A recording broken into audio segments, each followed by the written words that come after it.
vie. Tu parles, ce qui est mort reprend vie. C'est toi qui déclares. Tu déclares ce qui Tu appelles à l'existence des choses qui n'existent pas. Toutes les nations du monde regardent à toi, Adonai. Oh roi, Oh roi. Lèvons nos mains au ciel. Je vais que on peut augmenter mon micro. Nous allons lever nos mains au ciel. Seigneur, je te rends grâce, je te bénis pour ces moments. Merci Seigneur parce que tu es Dieu. Seigneur, tu es le Dieu des temps et des circonstances parce que la Bible déclare que tu ne changes pas. Tu es Alpha et tu es l'Oméga. Tu es le Dieu qui ne change pas. Même lorsque nous changeons, toi tu ne changes pas, tu demeures le même. Merci Seigneur pour ces moments, merci pour ta présence. Merci pour le rassemblement du peuple, du rassemblement des saints. Merci pour la libération du système de Babylone. Merci parce que tu as dit sortez du milieu de Babylone. Sortez de ce système. Je prie dans le nom de Jésus alors que nous sommes rassemblés ce matin. Tu parles à un esprit, tu parles à un cœur. Nous voulons te donner tout ce qu'il y a de meilleur dans le nom puissant de Jésus. Merci Saint-Esprit pour ces moments. Dans le nom puissant de Jésus. Gloire et louange te soient rendues. Merci Seigneur parce que nous voulons t'écouter, pas de manière religieuse. Nous voulons t'écouter comme écoutent les disciples. La Bible déclare que tu as envoyé ta parole et ta parole guérit. Elle ne guérit pas simplement des maladies physiques, mais elle guérit aussi des maladies de l'âme, mais aussi des maladies de l'esprit. Et que cette parole, Seigneur oh Dieu, soit libérée avec puissance pour briser, Seigneur oh Dieu, la dimension de la cité, la dimension de l'aveuglement, la dimension des limitations. Seigneur, nous voulons accéder, Seigneur oh Dieu, à la révélation de ta parole. La Bible déclare qu'elle donne de l'intelligence aux hommes simples, parce qu'elle éclaire, Seigneur oh Dieu, notre chemin. La Bible dit que je serre ta parole dans mon cœur pour ne pas pécher contre toi. Permets à chacun d'entre nous ce matin de saisir cette parole. Tu as dit au prophète Samuel que ne laisse tomber aucune parole qui est libérée. Et la Bible déclare que le jeune Samuel ne laissait tomber aucune des paroles du Seigneur. Permets-nous de nous attacher à ta parole. La Bible déclare dans Actes chapitre 2 verset 42, il persévérait dans l'enseignement des apôtres, dans la communion fraternelle, dans la fraction du pain et dans les prières. Et la Bible déclare que par la manifestation de l'Esprit de Dieu, il se faisait des miracles, Seigneur oh Dieu, dans les congrégations, les assemblées. Et la Bible déclare que tu as ajouté chaque jour à l'Église ceux qui étaient sauvés. Nous voulons voir la manifestation de ton royaume manifestée ici en ces lieux. Nous appelons à sa manifestation. Nous appelons à la manifestation du royaume de Dieu par le Saint-Esprit. Sois béni, sois exalté. Est-ce que le peuple peut acclamer? Merci. Nous rendons grâce à Dieu. Amen, amen, amen. Nous pouvons nous asseoir dans la présence du Seigneur. Merci aux chantres, merci aux musiciens. Le pianiste restera juste quelques minutes. Tu peux saluer une personne à ta gauche ou à ta droite. Salue correctement la personne. Vous n'avez pas de problème. Nous sommes dans la maison du Seigneur. Salue bien la personne. Si c'est une personne dont tu n'as pas le nom, pose la question à cette personne. Comment elle s'appelle?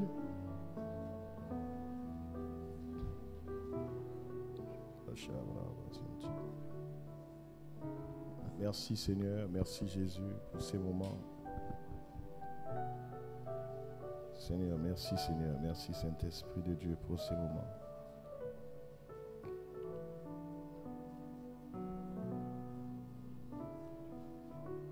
Il y a un chant qui dit, c'est un frère pasteur ici dans cette nation qui a, je crois, qui a composé ce chant. Il dit, agneau de Dieu, tu es redoutable, toi qui justifies les impies. Oh, alléluia, ton sang est redoutablement fort. Agneau de Dieu. Agneau de Dieu, tu es redoutable, toi qui justifies les impies. Oh, alléluia, ton sang est redoutablement fort. Ton sang parle encore aujourd'hui, Jésus, ton sang parle. Quel que soit le règne, Jésus, ton sang parle. Quel que soit le règne, Jésus, ton sang parle. Quel que soit le mal, Jésus, ton sang. Est-ce que tu peux le dire? Encore aujourd'hui, Jésus, ton sang parle. Quel que soit le mal, Jésus. J'aimerais que tu le dises. Quel que soit le mal, Jésus, ton sang parle. Ton sang parle, ton sang parle. Encore aujourd'hui, Jésus, ton sang. Quel que soit le mal, Jésus, parle. Quel que soit le mal, Jésus, ton sang. Agneau de Dieu, agneau de Dieu, tu es redoutable, toi qui justifies les impies. Oh, alléluia, ton sang est redoutablement. Est-ce que tu peux dire plus fort? Agneau de Dieu, agneau de Dieu, tu es redoutable, toi qui justifies les impies.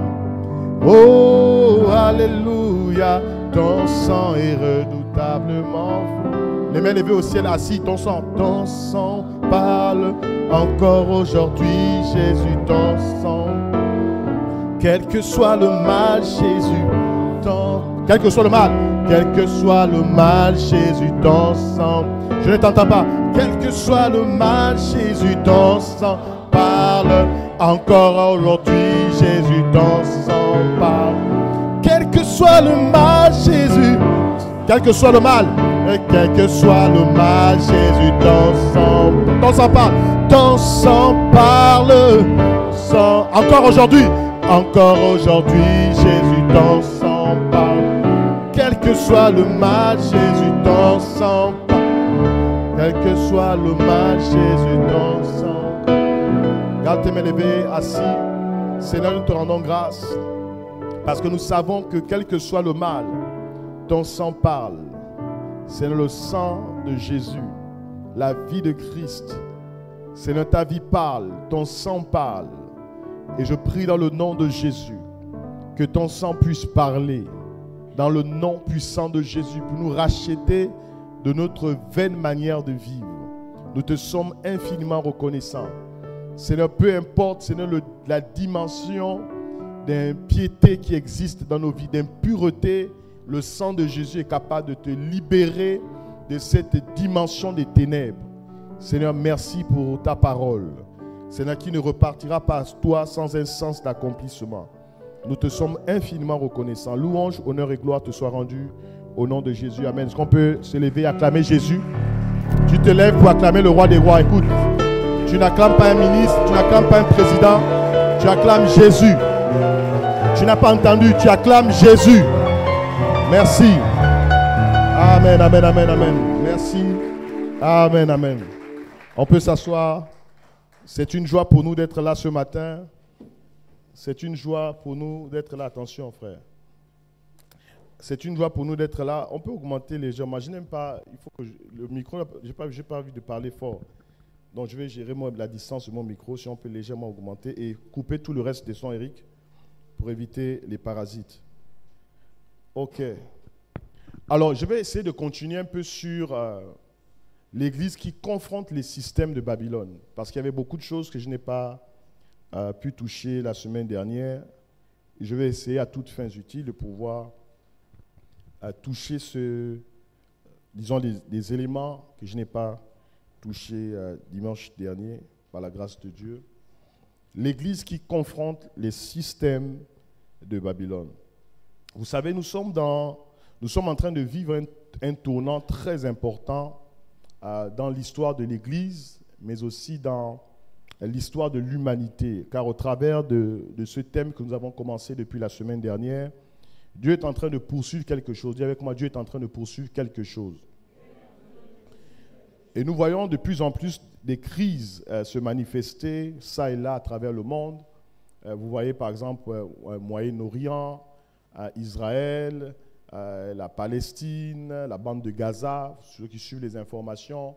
Il y a quelques mois encore, et c'est une actualité, nous voyons un peu tout ce qui est en train de se passer avec l'Alliance des États du Sahel, avec le Burkina Faso, avec le Mali, voilà, avec toutes ces nations, le Niger, qui sont même sortis de la CEDEAO.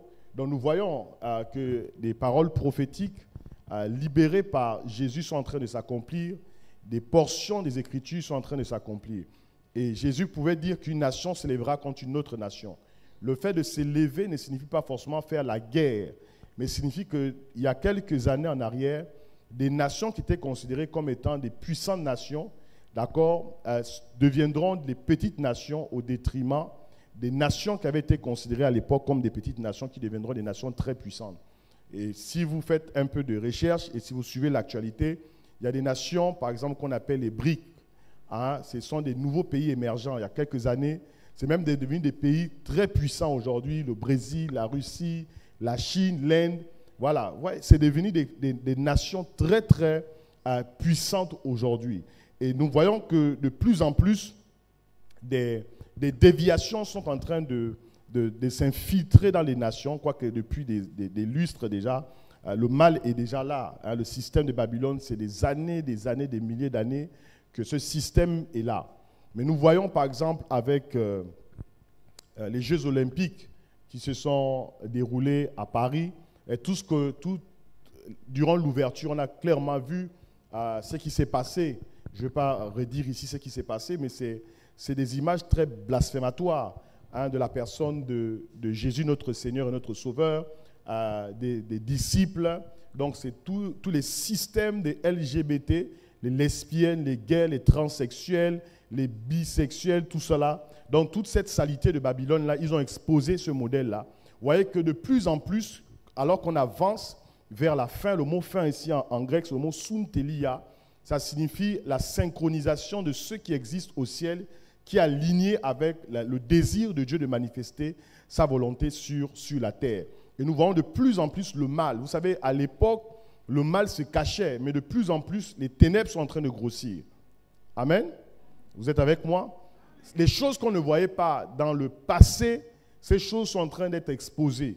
Il y a quelques années en arrière, 20 ans, peut-être 30 ans, il était difficile de voir un homosexuel ou des homosexuels. Il était très difficile, c'était un phénomène très rare. Mais de plus en plus, les gens sont là, même dans nos coutumes, nos mœurs et coutumes, même en tant que des Africains, dans la position terrestre, c'est des choses qui ne sont même pas acceptables. En réalité, dans nos mœurs et nos coutumes, vous n'avez pas retrouvé deux hommes se marier. Vous voyez? C'est-à-dire que c'est ce que Paul dit dans l'épître de Paul aux Romains. À cause de la rébellion des hommes, Dieu a livré ces hommes à leur penchant. De telle sorte que les hommes vont avec les hommes, les femmes vont avec les femmes. Il y a même des plus égarés qui vont avec des animaux. La zoophilie, par exemple. D'autres même avec des objets. Et beaucoup dans l'Église sont comme ça. Certaines personnes estiment que l'autosatisfaction, ce n'est pas un péché. Laissez-moi vous dire que c'est un péché. Je suis en train de parler à quelqu'un. Parfois, on n'aime pas ce type d'enseignement, mais il faut que nous puissions dire la vérité.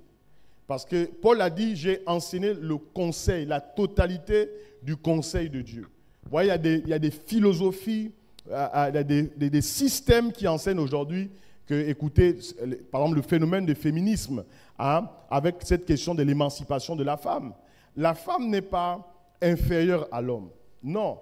La femme, en fait, dans la manière à laquelle Dieu a créé l'homme et la femme, Dieu n'a pas créé la femme en dessous de l'homme. Non. Dieu a créé l'homme et Dieu a créé la femme. Et les deux sont égaux. Mais simplement dans la structure de la famille, l'homme est le chef. Il n'est pas le chef des femmes. Il est le chef de sa femme. Amen.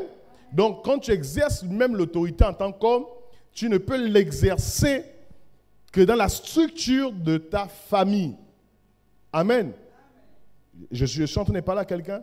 Mais le phénomène de féminisme qu'on retrouve en Europe et qui s'introduit aujourd'hui, même dans nos sociétés africaine qu'on trouve clairement dans les sociétés occidentales. On veut faire comprendre à la femme qu'écoute, tu es championne, tu ne dois pas te laisser écraser. Il n'y a jamais eu un débat de ce type-là dans la Bible. Je ne sais pas si vous avez déjà retrouvé dans la Bible des questions de féminisme ou des femmes. Non, ça c'est le système. Donc, nous constatons que l'Église n'a plus sa place dans le monde et que sa voix n'est point entendue. L'Église n'a plus sa place dans le monde. Et de plus en plus, l'Église, en réalité, moi je crois que l'Église devait même siéger au Conseil des Nations Unies. C'est-à-dire que parmi les représentants des nations, on devait avoir la représentativité de l'Église. Et malheureusement, ceux qui représentent même, entre griffes, ce qu'on appellerait l'Église globale, parfois c'est les francs-maçons, parfois c'est des rosicruciens, c'est des gens qui sont dans des groupes ésotériques, c'est des magiciens, c'est des sorciers qui vont défendre, soi-disant, les intérêts du royaume. Et j'ai toujours l'habitude de dire une chose, on peut attaquer le mal pour en fait avoir accès au bien dans le but de déstabiliser le bien. Est-ce que vous comprenez ici? Quelqu'un qui dit par exemple qu'il se tient là pour dénoncer les faux pasteurs. Mais en réalité, si vous regardez bien l'esprit derrière, c'est un système de Babylone. En fait, il dénonce le mal pour déstabiliser le bien. Oui. Parfois, les gens prêchent des choses bien en vue de déstabiliser les choses qui sont bien. On va dire, oui, j'ai écouté quelqu'un dire, je suis d'accord avec les combats de... Je ne vais pas citer les noms des contemporains. Je suis d'accord avec tel combat de telle personne qui est en train de dénoncer le mal. Mais le mal existe partout, pas simplement dans l'Église. Le mal existe dans nos administrations. Et ce que j'ai l'habitude de dire, ce n'est pas pour autant... Est-ce que vous avez quelqu'un qui se retrouve sur Internet en train d'attaquer les administrations matin, midi et soir, et tout le monde acclame pour dire c'est très bien, c'est très bien, c'est très bien? Non. Quoi qu'il existe des personnes dans les réseaux sociaux qui font le travail du diable, de leur père le diable, mais quand ces gens attaquent les administrations, est-ce qu'un jour on a demandé aux gens de démissionner? Moi j'aimerais que quand on attaque les administrations publiques, privées, il y a la corruption, il y a les détournements de fonds, il faut aussi qu'on ferme ces administrations. Pourquoi c'est l'Église qu'on va fermer? Et quand il y a des détournements, on met en place des organes pour faire, on va dire quoi, des enquêtes, des moralités, pour faire des audits, ainsi de suite. Et je pense que dans l'Église aussi, il y a des pères, il y a des leaders, il y a des autorités, il y a des conseils qui peuvent être mis en place pour simplement redresser des choses. Il existait des conseils, par exemple, à l'Église de Jérusalem. Par exemple, le concile de Jérusalem, ce qu'on appelle la conférence apostolique de Jérusalem, Actes chapitre 15, nous dit qu'il y a eu des problèmes dans l'Église concernant est-ce que les païens devaient être circoncis lorsqu'ils recevaient Jésus. Donc, la question de l'Église ne peut se régler que par l'Église elle-même et par Dieu lui-même. Amen. Jésus a dit, il faut que je m'occupe des affaires de mon Père. Nous allons comprendre le but pour lequel Dieu nous donne accès au salut et comment nous devons nous ajuster pour être cette montagne que Dieu veut voir. L'Église, par exemple dans la Genèse, si on veut extrapoler et dire que l'Église, quoique dans la première occurrence du mot Église, on retrouve ça dans dans Matthieu chapitre 16, versets 16 à 18 jusqu'au verset 19, Jésus dit que je bâtirai mon Église. Et le mot Église, c'est le mot ecclésia en grec. Parce que le Nouveau Testament a été écrit en grec et l'Ancien Testament en hébreu et une petite portion de quelques livres en araméen. Et si nous pouvons considérer que les hommes qui ont servi Dieu étaient une image préfigurative de l'assemblée de Dieu ou de l'Église de Dieu, on va considérer clairement que Babylone a souvent eu tendance à dominer l'Église. C'est pourquoi il y a une confrontation entre l'Église et le système de Babylone. Vous savez, vous pouvez changer des hommes, mais le système demeure. Parfois, les gens pensent que pour détruire un système ou pour renverser un système, il faut changer les hommes. Non. Un système, en réalité, écoutez, la Bible, Jésus dit, nous sommes dans le monde. Je veux que tu répètes ça. Nous sommes dans le monde, mais nous ne sommes pas du monde. En réalité, ces deux déclarations sont différentes. Être dans le monde et ne pas être du monde, c'est deux choses différentes. Le monde, il y a le mot monde qui signifie le cosmos.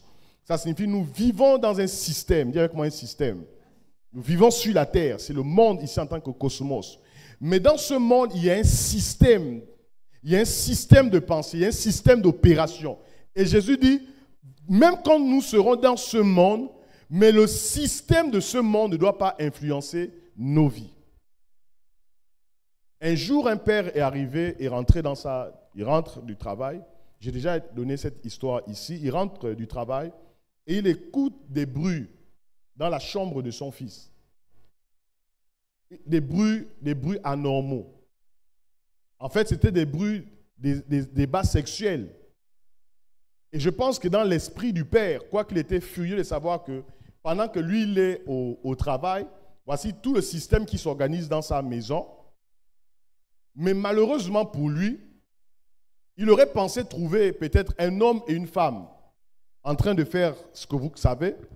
Mais ce qu'il trouve dans la chambre, c'est 2 hommes. Et parmi les hommes, son fils était la femme. Dis avec moi système. Vous savez, parfois, certaines choses comme ça ne nous arrivent pas, on se sent indifférent. On n'est pas concerné.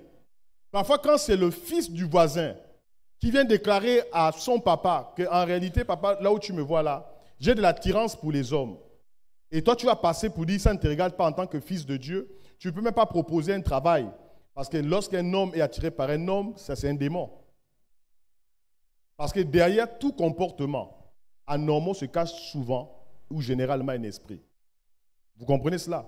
Et si tu es peut-être là dans cette salle et que tu commences en tant qu'un homme à apprécier des hommes dans le mauvais sens du terme, frère, viens humblement vers les pasteurs et demande de l'aide.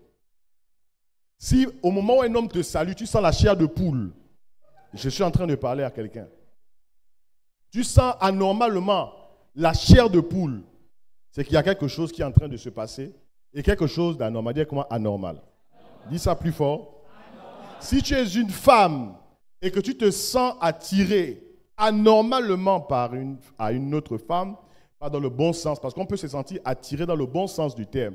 Je me sens attiré par l'onction de cette femme. Je me sens attiré par le caractère de cette femme. Je me sens attiré par le langage de cette femme. Je me sens attiré par la manière de se vêtir de cette femme, par les valeurs que cette femme incarne en termes de royaume. Ça, c'est une bonne chose. Mais je me sens attiré par la voix mielleuse de cette femme. Je me sens attiré par le regard de cette femme. Elle me regarde d'une manière assez bizarre, assez étrange. Et quand elle me regarde, je ne dors pas la nuit. Je tourne autour de mon lit. Et je trouve le sommeil qu'à partir de 5 heures. Si c'est le cas, tu as besoin de délivrance. Regarde ton voisin, regarde ta voisine. Tu as besoin de délivrance. Amen. Tu as besoin de délivrance. Il n'y a même pas besoin de réfléchir. En réalité, il y a des choses que les psychologues ne peuvent pas faire. Je crois à la psychologie parce que nous ne sommes pas une église religieuse. Je crois que les psychologues peuvent faire des choses de la même manière que les scientifiques font des choses, de la même manière que les sociologues aussi apportent. Mais il y a des choses que le psychologue ne peut pas régler. Vous comprenez? Une déviation sexuelle est un démon. C'est pourquoi parfois il y a des maladies, on va regarder, le scanner ne peut pas voir. La biopsie ne verra pas ça. Est-ce que vous savez que certains noms de maladies, en réalité, portent des noms de démons? Écoutez.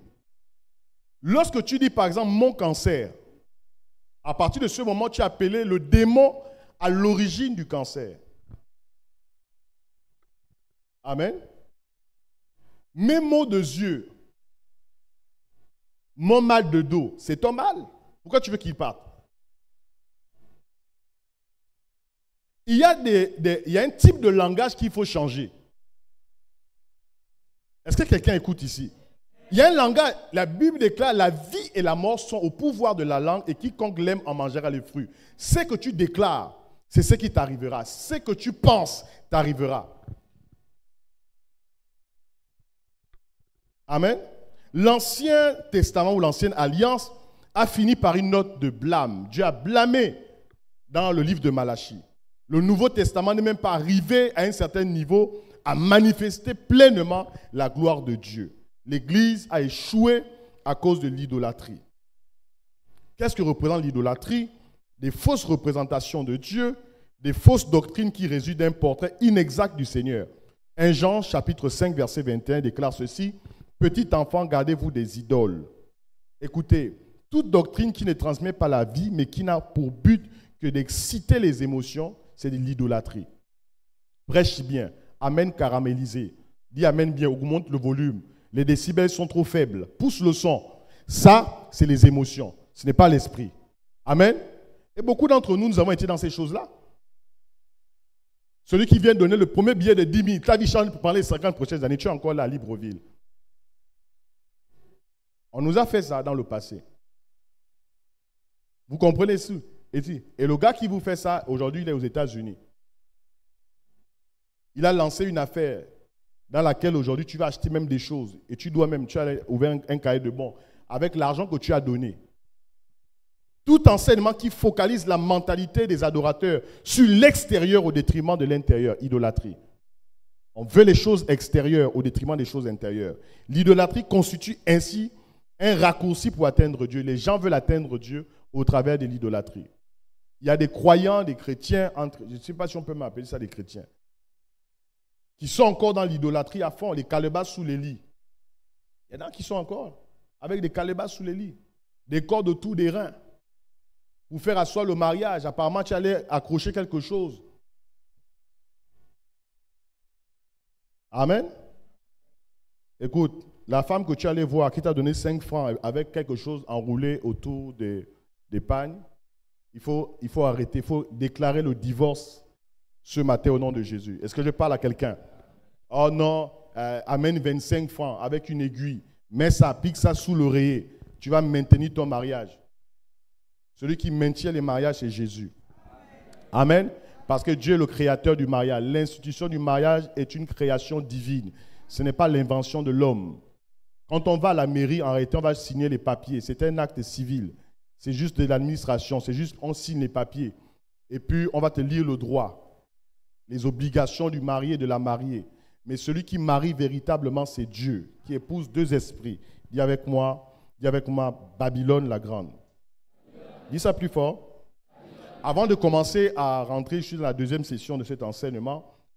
On doit d'abord savoir qu'est-ce que l'Église n'est pas. Parfois, pour définir des concepts ou des définitions des mots, pour mieux apprécier un concept, il faut d'abord savoir ce que le concept n'est pas, ce que le mot n'est pas, ce que la réalité n'est pas. Par exemple, le mot église en grec, c'est ecclésia. Le mot ecclésia signifie hors d'eux ou sortir hors d'eux ou se placer hors d'eux. Et l'Église, selon ce que la Bible nous enseigne, l'Église n'est pas un bâtiment qui contient des personnes. Le fait de se rassembler ici, ça ne signifie pas que nous sommes l'Église. Est-ce que tout le monde est avec moi? Parce qu'on peut sortir d'ici et puis ici, ça devient un bar. Vous comprenez ici?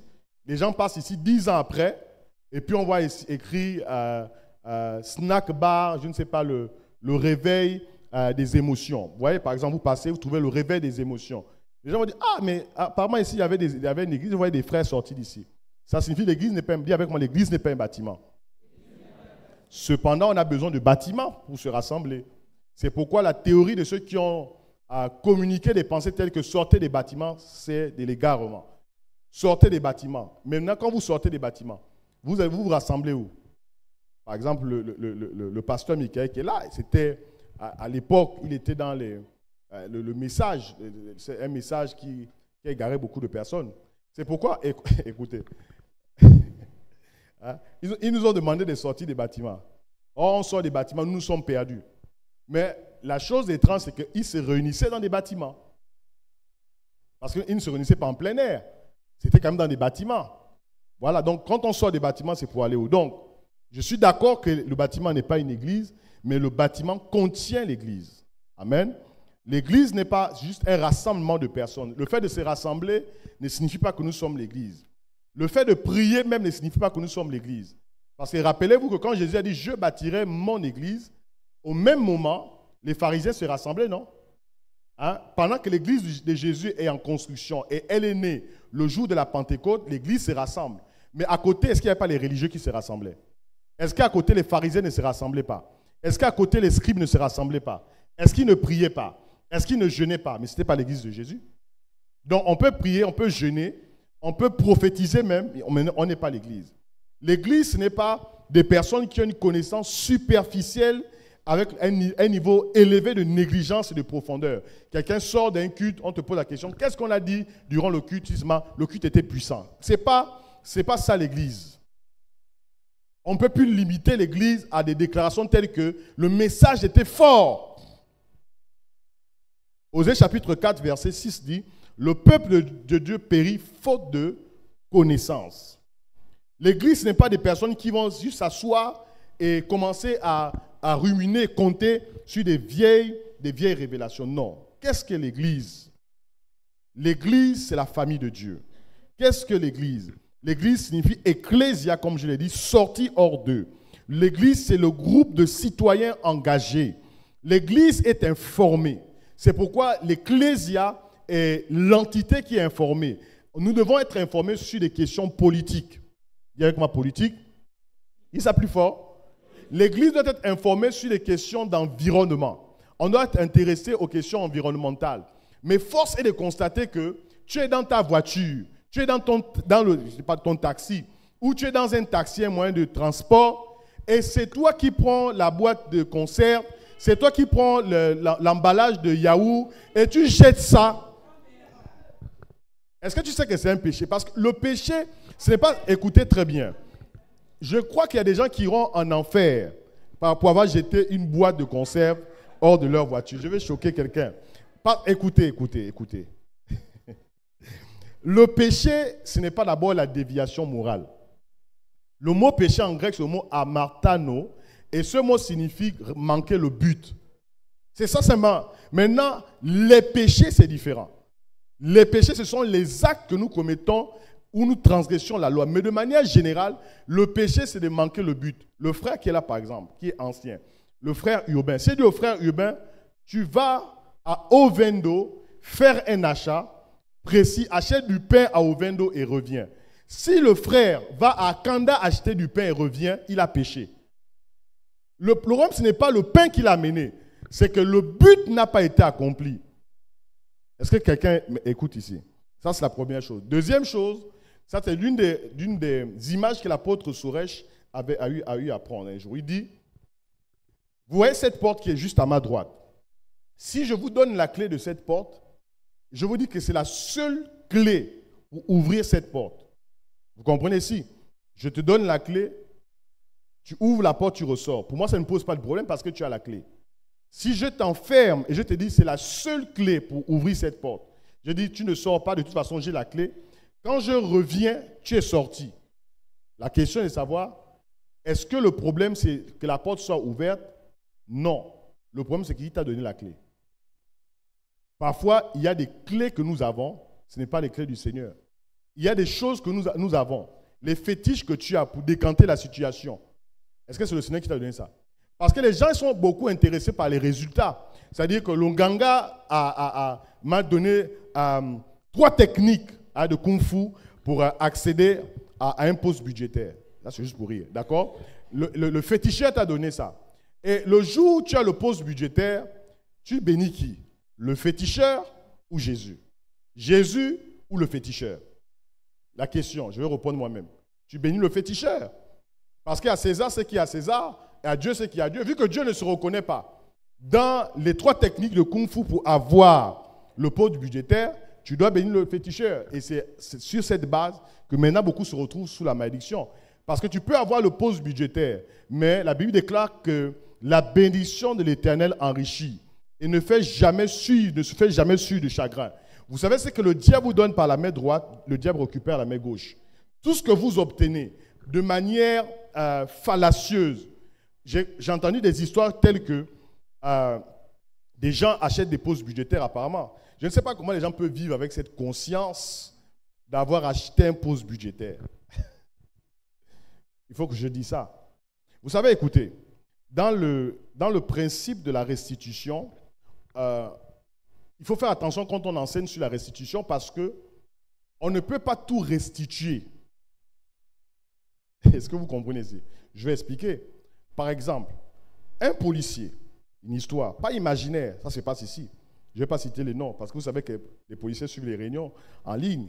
Écoutez, un policier qui a passé du temps à racketter. Il a racketé les taximens, il a racketé même des particuliers. Le policier se convertit. Est-ce que le policier va aller restituer tout l'argent qu'il a racketé? C'est impossible. Est-ce que l'argent qu'il a volé, il a racketé, cet argent bloquera le policier converti pour accéder au salut? Non. Donc, il y a des choses qu'on ne peut pas restituer. À partir du moment où tu es une nouvelle créature, les choses anciennes sont passées et toutes choses sont devenues nouvelles.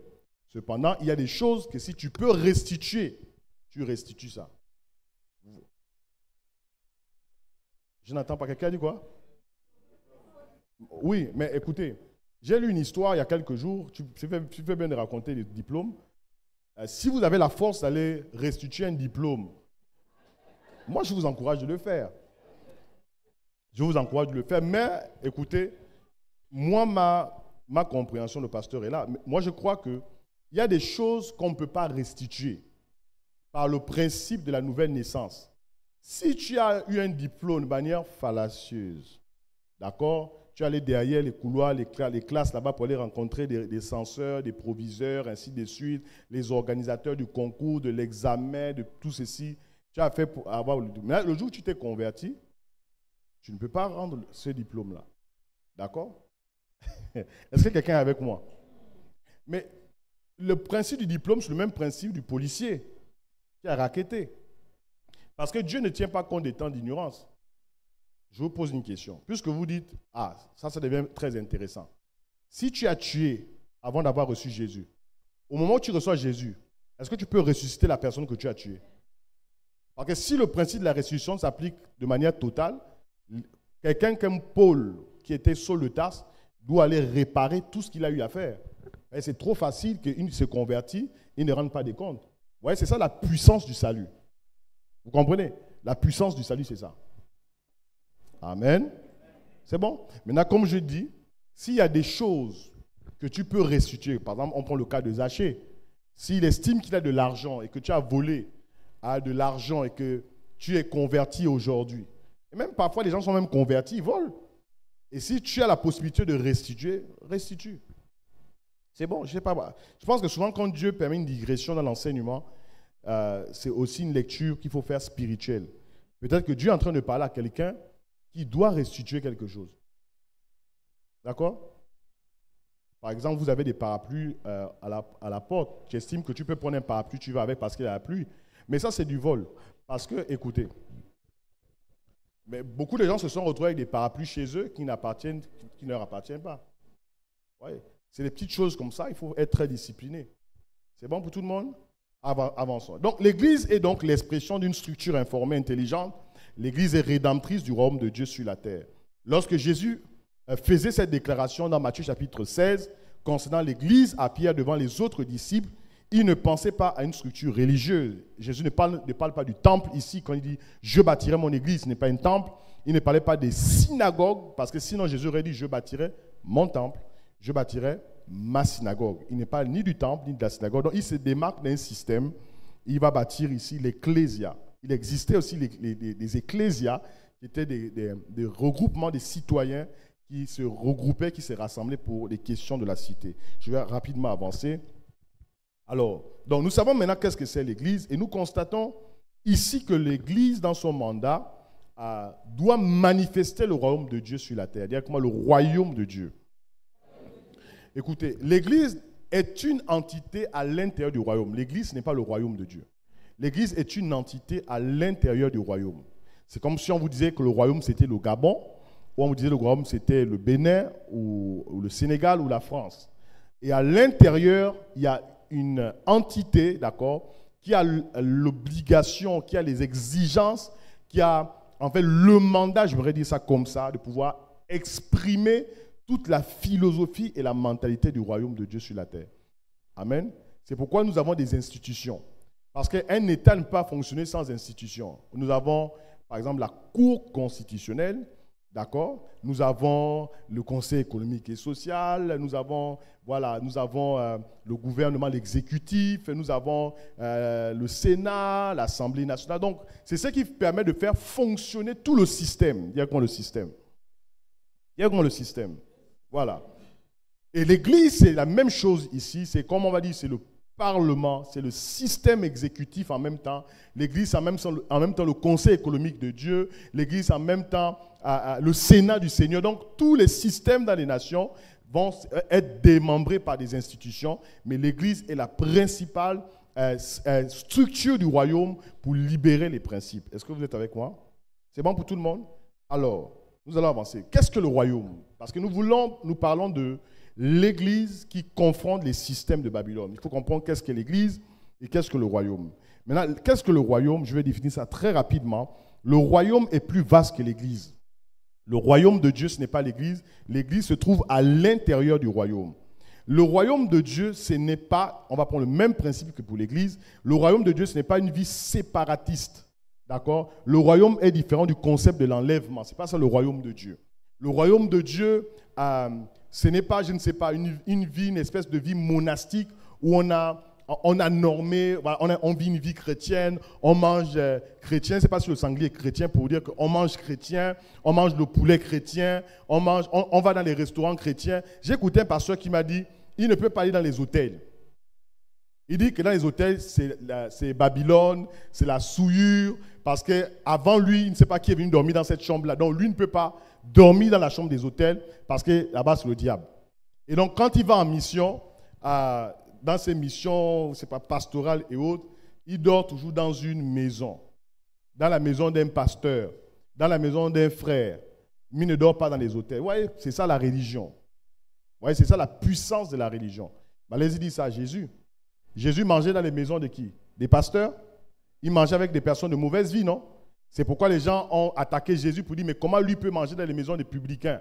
Il peut manger avec des prostituées. Il peut manger avec des femmes qui sont accusées d'adultère. Jésus mangeait avec ces personnes.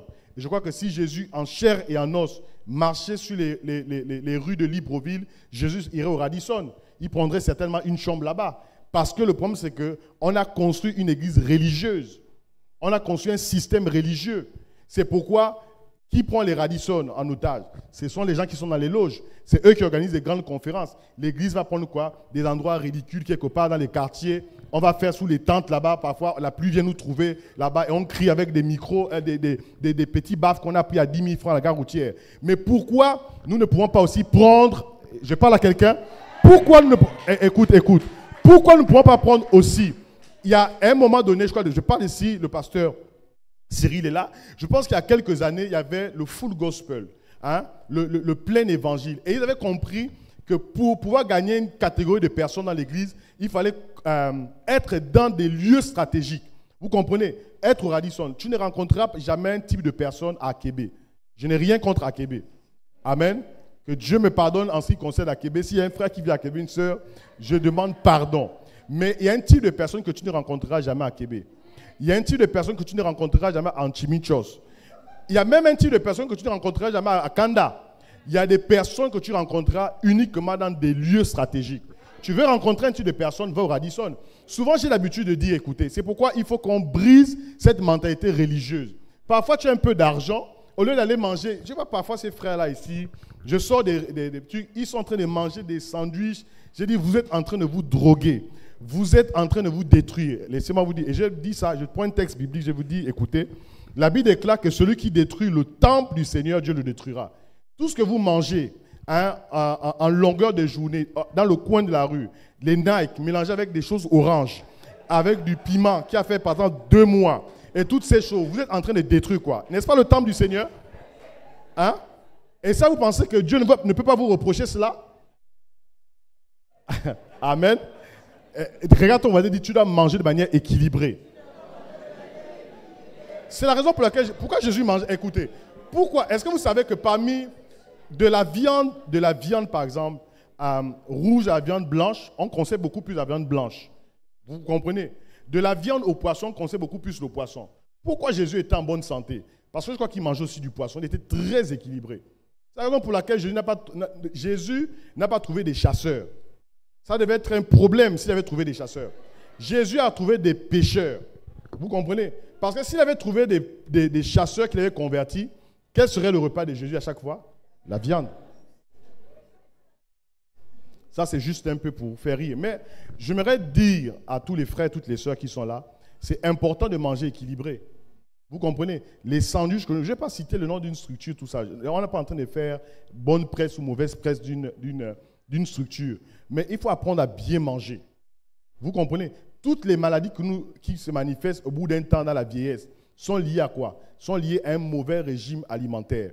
Écoutez, nous condamnons les gens qui boivent les alcools parce qu'en réalité, là encore, c'est tout un débat. Parce que, est-ce que la Bible a demandé de boire ou ne pas boire? Je ne veux pas dire ça ici. D'accord? Quelqu'un me dit, mais dis, on veut savoir. Je ne veux pas dire. Mais est-ce que vous savez que quelqu'un qui boit du coca est plus dangereux que quelqu'un qui prend de manière noble du vin ou quelque chose en mangeant? Le coca est très dangereux. La plupart des diabétiques que vous voyez là, c'est le coca. Le coca, vous vous amusez avec le coca. Les jus qu'on vend là à Sobraga, je me pose souvent la question de savoir, mais si ces jus, ces boissons sont si dangereuses, pourquoi on les commercialise? Vous devez savoir que l'esprit capitaliste, en réalité, n'a rien à voir en fait avec votre état de santé. Le capitaliste, lui, il vend. Même un produit qui est avarié, il va vendre. Tant qu'on n'attrape pas, ils vont vendre. Tout récemment, ce n'est pas un secret de polichinelle, tout récemment, dans les grandes surfaces que vous connaissez, on a détecté qu'il y avait des produits avariés, parfois des yaourts. C'est pourquoi quand vous allez dans les supermarchés, ne soulevez pas simplement les choses. Soyez très vigilants. Regardez la date d'expiration. Est-ce que vous voyez? Vous allez voir par exemple qu'un yaourt ou quelque chose, peut-être 2 mois, 3 mois. Mais comme ils ne peuvent pas vider ces stocks, généralement, dans des pays très organisés et très disciplinés dans la question de la qualité sur les aliments, parce qu'on a aujourd'hui la Gaza qui doit veiller sur ça, qu'est-ce qu'on fait? Au moment où on sait que le produit va aller à la date d'expiration, qu'est-ce qu'on fait? On prend ça, on envoie ça aux prisonniers. On envoie une partie aux prisonniers, on envoie une partie dans les orphelinats, on envoie une partie aux démunis. Mais comme l'esprit capitaliste ne veut pas perdre ça, on nous vend ça. On doit faire très attention. Amen. Donc, Dieu est intéressé aussi par ta santé, par la manière à laquelle tu manges. Il y a des gens qui mangent beaucoup de sel, qui mettent énormément de sel dans leur plat. Le plat est déjà salé, tu mets encore aromagie à l'intérieur. Les cubes, tout ça, c'est très dangereux. Il faut apprendre à manger. C'est pourquoi vous allez voir certaines maladies, on ne les retrouvait pas il y a 20 ans, 30 ans en arrière. Parce que nos grands-mères ne préparaient pas avec des trucs comme le cube. C'était le sel et c'était même meilleur que tout ce qu'on nous vend aujourd'hui. C'est pourquoi il y a beaucoup de femmes qui ne savent pas préparer. La seule manière pour elles d'équilibrer les plats, on met le cube, on met les trucs, on met pas mal de choses, histoire de... Je suis sérieux quand j'ai dit ça. Mais d'ailleurs, les meilleurs cuisiniers, ce n'est pas les femmes. Ce sont les hommes.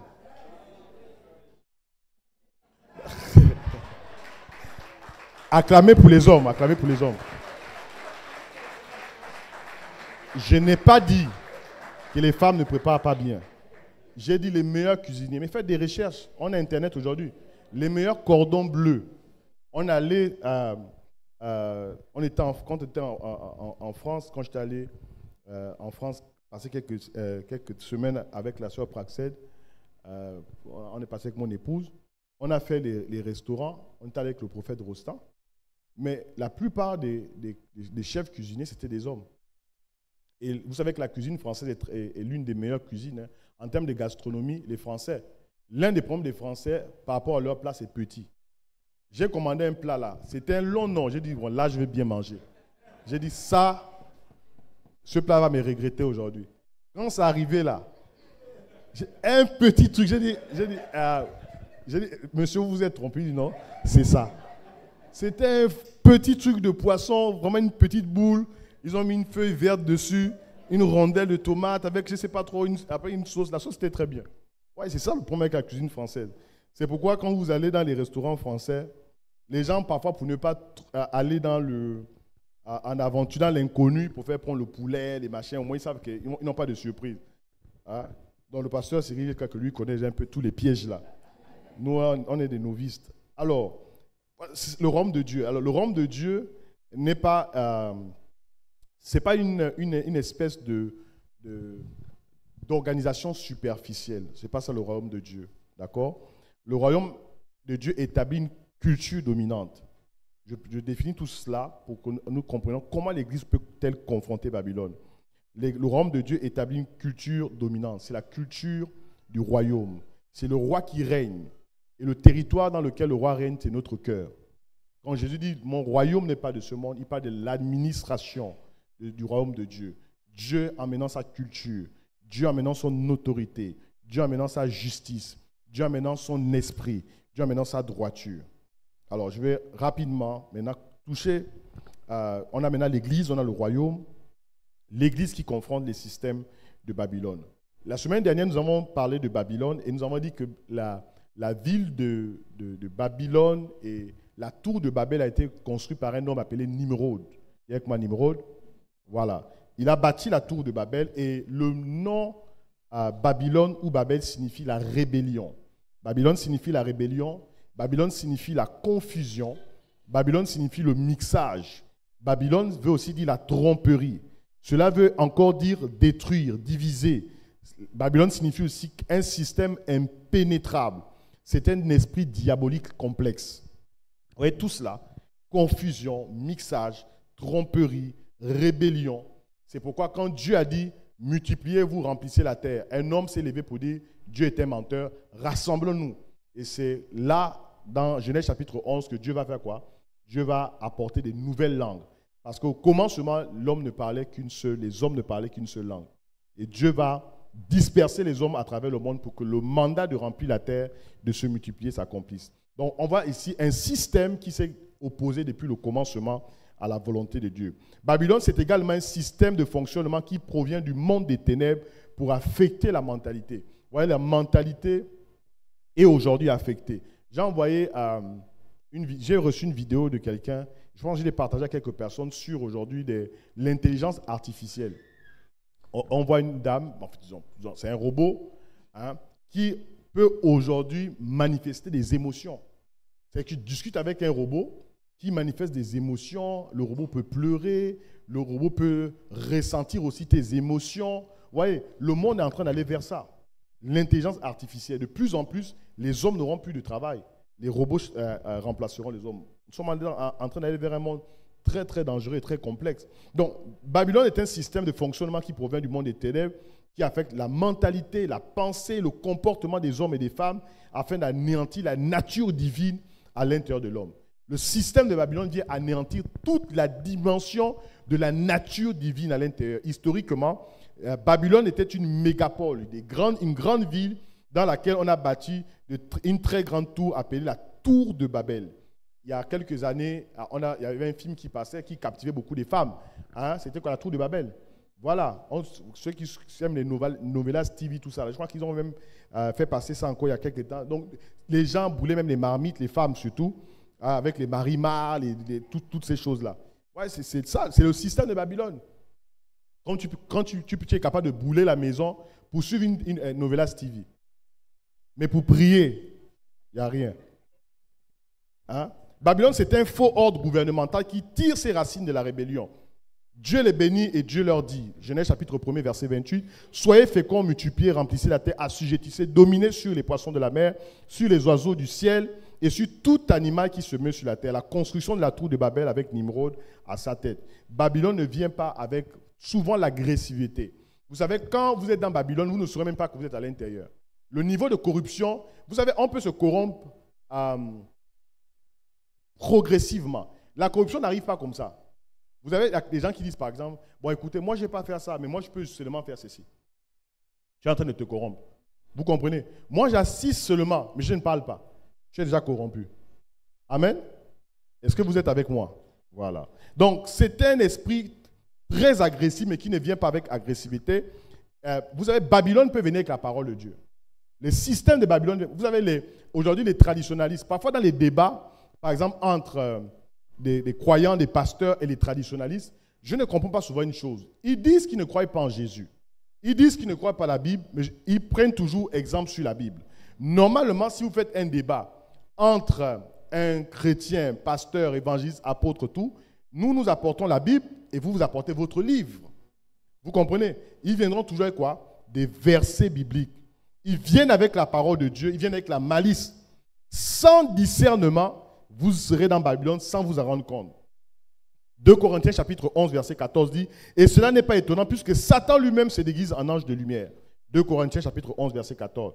Le système de Babylone, c'est un système antichrist qui est contre Christ, qui combat la nature de Christ. 1 Jean chapitre 2 verset 18 à 19 dit « Petit enfant, c'est la dernière heure. Et comme vous avez appris qu'un antéchrist vient, il y a maintenant plusieurs antéchrists. Par là, nous connaissons que c'est la dernière heure.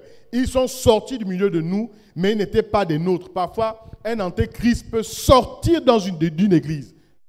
Amen. Vous savez, quelqu'un qui combat l'église, c'est souvent quelqu'un qui a d'abord été dans l'église. Oui? Il a été pasteur, il a été prophète, il a été évangéliste, il a été à l'accueil. Par exemple, si quelqu'un comme Bruno, mais s'il dévie, il sera très dangereux pour l'église. Hein? Parce qu'il était là, il ouvrait les portes, il faisait des trucs, il sera très dangereux. Mais quelqu'un comme Cyril, s'il dévie, il sera très dangereux. Il connaît les versets bibliques. Hein? Il va s'appuyer sur ça pour dire non, mais ça je connais, ça je connais. Vous comprenez?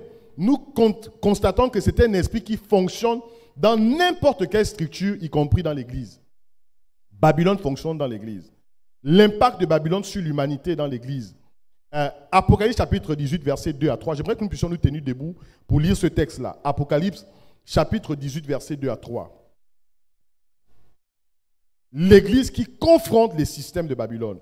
Nous ouvrons nos Bibles dans Apocalypse chapitre 18, verset 2 à 3. Je vais lire, nous allons lire, chacun va lire dans sa version. Je vais lire à haute et intelligible voix.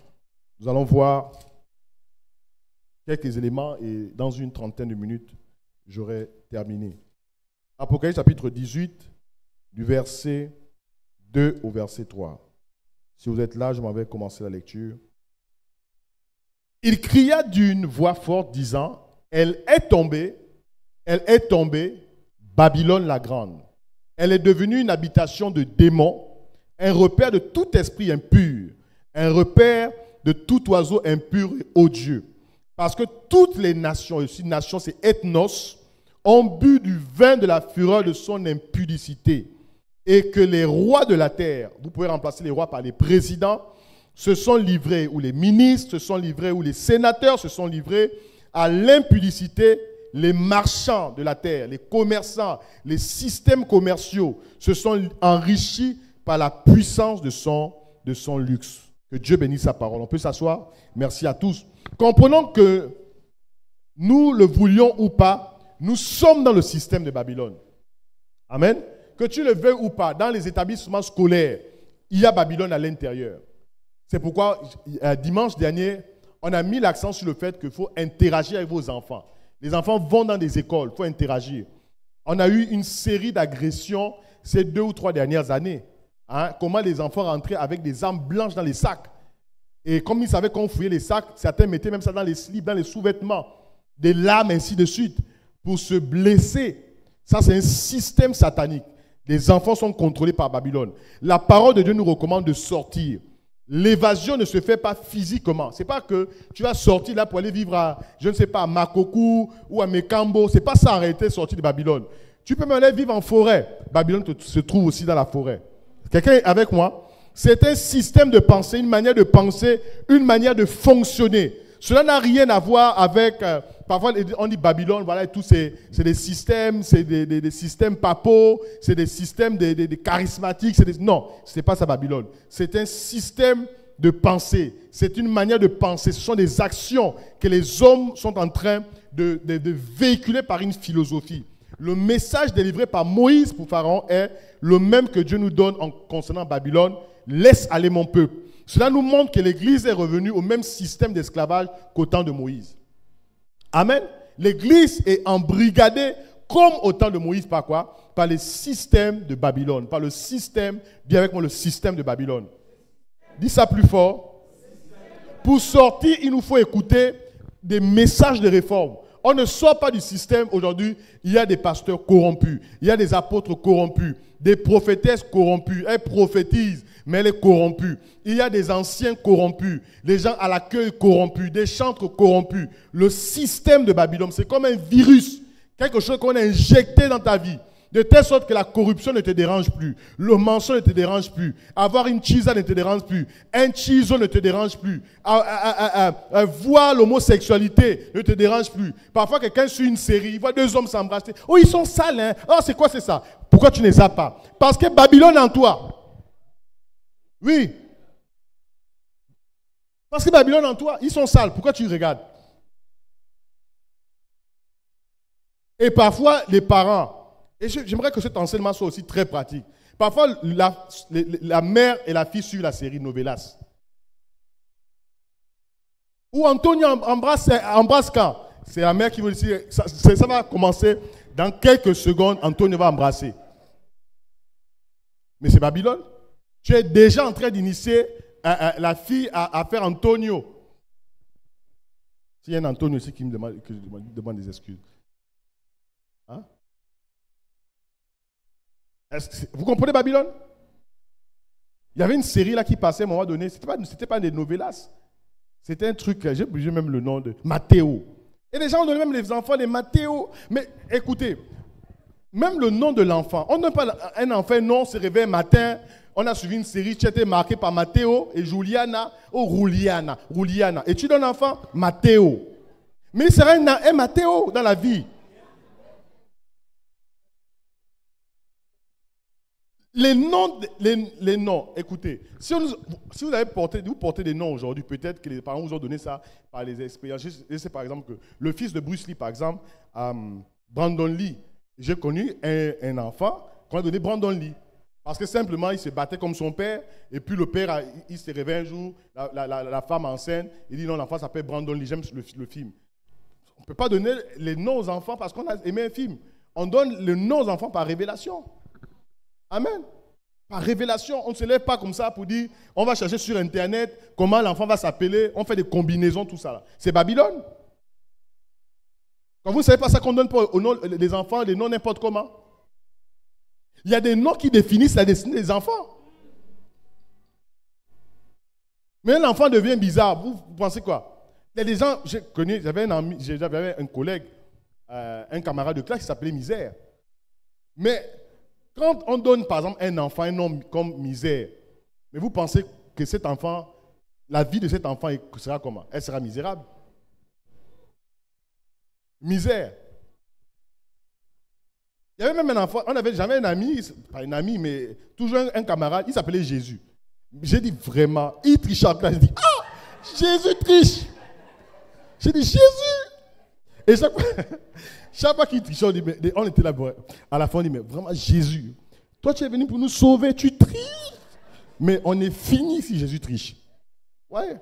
Vous donnez les noms aux enfants n'importe comment. Jésus, en fait, je pense que le parent pensait qu'en donnant Jésus, ça allait peut-être influencer la vie de l'enfant. Là encore, donner un nom biblique ne signifie pas que l'enfant va ressembler au nom. Parce qu'il y a des David qui sont des voleurs. Des Salomon. Voilà, tu donnes l'enfant Salomon, David, c'est bien. Ésaïe, Ézéchiel. C'est-à-dire que tu as un prénom, un prophète comme ça complexe. Mais quand tu regardes la vie d'Ézéchiel, c'est-à-dire que si Ézéchiel de la Bible là, vient là, il va pleurer simplement pour savoir Ézéchiel, Ésaïe, Amos, Malachi. Ce n'est pas une question de donner. Je pense que les gens peuvent s'appeler Michael, peuvent s'appeler Cyril, peuvent s'appeler Stéphane et être plus dangereux que les David. Amen. On ne vous dit pas ici d'aller prendre les prénoms bibliques. Moi, je ne crois pas trop en ça. Si tu donnes un prénom biblique, oui, parce que Dieu te l'a dit. Tu peux aussi donner un prénom qui n'a absolument rien à voir, n'a pas de lien forcément avec la Bible, mais il y a une influence. Parce que Jean, par exemple, qui a été donné au fils d'Élisabeth et Zacharie, ce n'était pas dans sa lignée familiale. Mais il a donné Jean parce que c'était l'instruction divine. Est-ce que vous comprenez? Je parle à quelqu'un ce matin. Ne faites pas les choses parce que les gens font les choses. Vous suivez une série, vous collez un enfant un nom. Amen. C'est bon? Shama, par exemple, c'est un très bon prénom.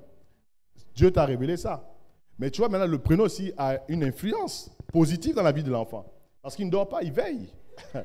Ouais. Vous avez, il a combien 9 mois déjà? 9 mois. Il veille, il ne dort pas. Mais ça, la prière ne peut pas changer ça. Ni le jeûne. Parce que, rappelle-toi, il s'appelle Shama. Le mot Shama signifie veilleur. Et c'est une très bonne chose. Parce qu'il faut qu'il veille. Pas simplement en ayant des difficultés forcément à dormir. Il va faire ses sommes, il dormira. Mais il faut qu'il soit un veilleur à tous les niveaux. Il veille sur sa spiritualité, qui veille aussi sur vous quand vous serez au 3e âge. Voilà, c'est les prénoms qu'il faut donner. Les Shamar. Shamar signifie aussi celui qui veille sur la muraille. Hein, comme la Bible déclare, Habakkuk veillait, c'était un Shamar. D'accord? La Bible déclare que Dieu ne sommeille ni ne dort. Dieu est un veilleur, Dieu est un Shamar. D'accord? Alors, Babylone, les conditions, Babylone, confronter Babylone. Ok. Nous allons lire un texte, je termine dans 20 minutes, je vais lire rapidement. Daniel chapitre, j'aimerais que nous puissions lire ensemble Daniel chapitre 2, versets 31 à 35. Rapidement. Au roi, Daniel chapitre 2, versets 31 à 35. Au roi, tu regardais et tu voyais une grande statue. Cette statue était immense et d'une splendeur extraordinaire. Elle était debout devant toi et son aspect était terrible. La tête de cette statue était d'or pur. Sa poitrine et ses bras étaient de l'argent. Son ventre et ses cuisses étaient des reins. Ses jambes de fer et ses pieds en partie en fer et une partie en argile. Tu regardais lorsqu'une pierre se détacha sans le secours d'aucune main, frappa les pieds de fer et de l'argile de la statue et les mit en pièces. Alors le fer, l'argile, les reins, l'argent et l'or furent brisés ensemble et devinrent comme la balle qui s'échappe d'une aire en été. Le vent les emporta et nulle trace n'en fut retrouvée. Daniel chapitre 2, versets 31 à 35. Mais la pierre qui avait frappé la statue devint une grande montagne et remplit toute la terre. Ce que je peux simplement vous dire par rapport à cette statue, elle est représentative des royaumes qui se sont succédés. Par exemple, la partie or représente le royaume ou l'empire babylonien. La partie en argent représente l'empire perse, les Perses. Les reins représentent l'empire grec. Le fer mélangé à l'argile représente l'empire romain, d'accord, jusqu'à nos jours. Donc, la partie des pieds de la statue. Alors, qu'est-ce qu'il faut dire simplement par rapport à ça? On voit ici les royaumes de la terre se succéder. Et la Bible déclare qu'une pierre qui s'est détachée sans le secours d'aucune main, elle vient frapper la statue, l'or, l'argent, l'argile, tout cela se mélange et la statue disparaît. C'est l'expression du combat de l'Église. Amen. Et l'Église doit exprimer le royaume de Dieu sur la terre, de telle sorte que cette pierre vienne frapper les structures de Babylone.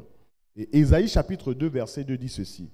Il arrivera dans la suite des temps que la montagne de la maison de l'Éternel sera fondée sur le sommet des montagnes, qu'elle s'élèvera au-dessus des collines, et toutes les nations y afflueront et diront, montons à la maison de l'Éternel, à la maison du Dieu de Jacob, afin qu'il nous enseigne non pas les œuvres de Dieu, mais les voies de Dieu. Le royaume de Dieu doit être attractif. C'est-à-dire que le royaume de Dieu doit confronter par l'Église le système de Babylone. De telle sorte que dans nos administrations, il faut que la manière que tu fonctionnes dans l'administration, je rends cet enseignement très pratique, les gens doivent venir vers toi en tant que femme pour te dire « Ah, je trouve que tu es différente de toutes les autres femmes dans cette administration. Quel est ton secret ?» En tant qu'homme, je trouve que la manière de faire des affaires, il y a de la transparence, il y a de la passion, il y a de l'amour. Quel est ton secret? Vous comprenez ici? Je me rappelle, il y a quelques années, on avait attrapé Maman Gâteau, qui faisait des gâteaux avec l'eau des morts. Ouais, par exemple, les gens sont prêts à avoir de l'argent avec tous les moyens possibles, même de faire de la magie, même de faire de la sorcellerie, être dans de la concurrence déloyale. Est-ce que je parle à quelqu'un? La manière de faire les affaires doit être faite de manière pure. Dis avec moi, tu dois faire les affaires avec la pureté. Pureté. Tu dois payer tes taxes municipales. Par exemple, tous ceux qui sont au marché, comme Francis qui a son magasin, tu ne dois pas fuir, vider le magasin la nuit et quand les agents de la mairie arrivent le matin, apparemment tu es parti et tu reviens vers 16h. Ça, c'est Babylone. Dis avec moi Babylone. Nous devons confronter le système de Babylone. Il va confronter le système de Babylone. Voici quelques aspects en termes de mode opératoire pour les 10 dernières minutes. Dans le système de Babylone, dans le livre de Daniel, on nous parle de Babylone avec la grande statue. Dans le livre de Jérémie, on nous parle de Babylone. On n'a pas le temps de lire tout cela. Jérémie chapitre 39, versets 1 à 11. Vous pouvez prendre pour votre temps de méditation. Voici ce qui va se passer. Je vais aller très rapidement pour terminer. Voici ce qui va se passer au temps où le roi Nebuchadnezzar va venir envahir l'état de siège en Israël. Ils vont prendre les Daniel et autres, parce qu'il y a eu 3 déportations. Ils vont d'abord amener une première déportation des personnes, ensuite une deuxième déportation, ensuite une troisième déportation. Écoutez, ils vont rencontrer le roi. Et ce qu'ils vont faire du roi Sédécias, ils vont crever les yeux de Sédécias. D'accord? Vous pouvez trouver cette histoire dans le livre de Jérémie. Si vous faites la lecture totale de l'histoire de comment Babylone est venue envahir Israël, d'accord, vous allez trouver ça. Et principalement le royaume du sud, donc Juda. Ils vont crever les yeux de Babylone. Vous allez voir que quand les leaders sont influencés par le système de Babylone, les leaders sont aveugles. Il y a un niveau d'aveuglement dans l'Église lié à quoi? Au système de Babylone. On donne au peuple ce que le peuple veut. On enseigne ce que le peuple aime. Ça signifie déjà que l'Église est influencée par le système de Babylone. C'est bon pour tout le monde? Babylone opère avec ce qu'on appelle des eunuques. Hein? Vous allez voir par exemple que c'est des systèmes que les rois utilisaient. Les rois avaient plusieurs femmes. Et pour gérer les femmes des rois ou la femme du roi, hein, on utilisait des eunuques. On prenait des hommes qu'on avait castrés. Donc la castration, c'est-à-dire que l'ablation des testicules, tout ça là, faisait en sorte que les hommes ne pouvaient rien ressentir. On appelait ça des eunuques. Dis avec moi eunuques. Donc ces hommes ne pouvaient même pas se reproduire. Ils ne pouvaient pas avoir d'enfants. Et ces hommes-là étaient placés avec les femmes des rois. Et donc le système de Babylone engraissait les eunuques. Ça signifie quoi? Quand Babylone influence la vie d'une personne, vous allez voir qu'il y a un manque de développement dans la vie de cette personne. Tu es dans l'église, ça fait des années. Tu ne sais pas prier. Tu ne sais pas jeûner. Tu ne sais pas méditer la parole de Dieu. Même retrouver le livre de Matthieu, tu as du mal. Retrouver Genèse, tu vas regarder à la fin de la Bible. Tu es déjà contrôlé par un esprit d'eunuque. Dis avec moi eunuque. Dis avec moi eunuque. Babylone a tué les fils de Sédécias. Vous pouvez trouver cette histoire-là, toujours dans Jérémie. Il a tué les fils, ça signifie que quand le système de Babylone influence une église, influence la nation, il n'y a pas quoi? Il n'y a pas de succession, il n'y a pas de génération future. Ils ont crevé les yeux de Sédécias, ils ont tué ses fils. Babylone a laissé en Juda qui? Ils ont laissé des pauvres, des gens sans instruction. Ils ont laissé les vieux de 3e âge. Ils ont pris des personnes comme les Daniel.